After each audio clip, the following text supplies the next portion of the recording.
Je m'appelle Nathanaël Sorin, je suis permanent de l'association d'entreprise Silicon Sentier qui gère La Cantine, qui est un espace de travail collaboratif à Paris dans le 2e arrondissement. Très bien. Est-ce que vous pouvez nous parler un peu plus de La Cantine? Qu'est-ce qui fait sa spécificité en tant qu'espace de coworking? La Cantine, c'est un espace qui a ouvert il y a 2 ans et demi, qui est un lieu qui accueille effectivement des indépendants. Parce que c'est le plus gros espace de coworking en Ile-de-France là pour le moment. C'est le plus grand espace de travail collaboratif en Ile-de-France. Il y a 2 autres espaces, La Ruche et le Community Space, qui existent aussi. Et qu'est-ce qui fait votre spécificité? Pourquoi est-ce que vous êtes les plus gros et pas les autres? Quelle a été votre clé du succès? Le succès, c'est pas la taille. Le succès, c'est les dynamiques qui se sont créées et qui continuent à se créer à La Cantine.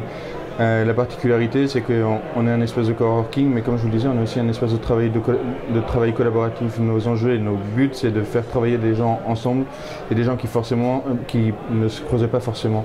Donc on organise énormément d'événements dédiés à des thématiques et à des sujets pour faire naître des rencontres et des projets. Et donc c'est ça votre secret, c'est créer des événements, mettre les gens ensemble? C'est se faire croiser des communautés. Et c'est uniquement par la création d'événements ou vous avez aussi autre chose pour mettre ces énergies? C'est le lieu, notre savoir-faire et l'organisation d'événements, oui. C'est des outils. Est-ce que vous avez un exemple de succès, de gens qui sont venus chez vous en tant que coworker, en tant qu'indépendant, et qui ont réussi à créer quelque chose de cette énergie, de cette rencontre? Il y a une jolie histoire. Il y a un de nos coworkers qui était à San Francisco et qui un jour m'a contacté sur Skype et m'a dit je viens de vivre un événement absolument génial, ça s'appelle Startup Weekend, il faut absolument en organiser un à Paris. 3 mois plus tard, on organisait le premier Startup Weekend en France. C'est quoi Startup Weekend? C'est un événement de 54 heures. L'idée, c'est de passer de l'idée à la start-up en 54 heures. Donc le déroulé, c'est une personne vient, présente son projet, dit de quelles ressources il aurait besoin pour arriver à son but. Les gens se réunissent par pôle et travaillent pendant 54 heures. Au bout des 54 heures, les projets présentent leur réalisation. Donc cette personne a connaissance du principe du Startup Weekend, vous en fait part et on le monte ensemble.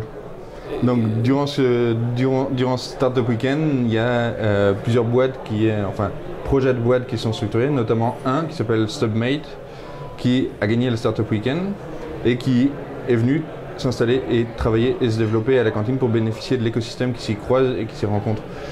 Et ce projet-là s'est structuré en boîte maintenant et a rendu à la communauté ce que la communauté lui avait apporté en organisant un événement récurrent qui s'appelle Start in Paris et qui permet à des boîtes de venir présenter leur projet à un panel de personnes large.